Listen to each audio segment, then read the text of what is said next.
Today I'm going to be talking about the MSc in Sport and Clinical Biomechanics.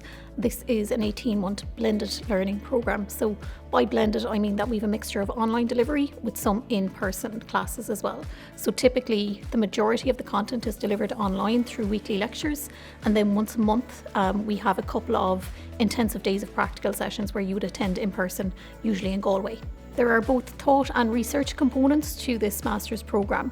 On the thought side, there are a number of modules that you will do in your first year. In addition to those thought components, which are the main face-to-face aspect online, there's also a strong research element to this master's. So students will do an independent research project in their own time in conjunction with an academic supervisor. So that's something that students work on throughout the whole 18 months, but primarily it is self-directed and done in the student's own time.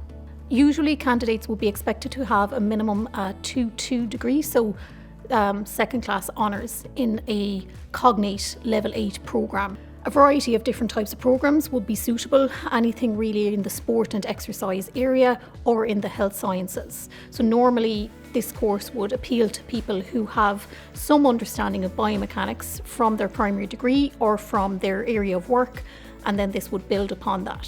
So if people don't meet the entry requirements of a 2-2 degree in a level 8 programme but have other prior experience or relevant work experience, we would assess those applicants on a case-by-case basis, and it might be that you meet the criteria for recognised prior learning. On the course, in terms of the number of scheduled contact hours per week, this can vary between 7 and 10 hours most weeks and is a little bit more on the weeks that there is in-person practical sessions.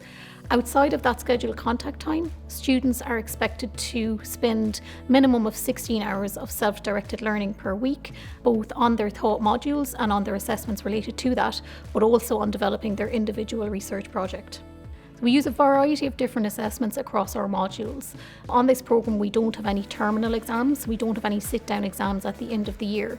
What we do is continue assessment throughout the year. So from a very early stage in the programme, students will be having regular assessments. So this could be anything from an online quiz to an in-person presentation, either individually or in a group, written essays, practical assessments at the end of the module. This course would normally be suitable for people with an interest and a background in sport or exercise science or health sciences and want to build on that knowledge. So there are a number of different fields that graduates from this programme would be suited to. Sport and clinical settings that hire graduates in the role of biomechanists. Other roles will be using their biomechanical knowledge within existing roles such as coaching, strength and conditioning, or athletic therapy. So that would be something you would use biomechanics with in conjunction with your previous knowledge.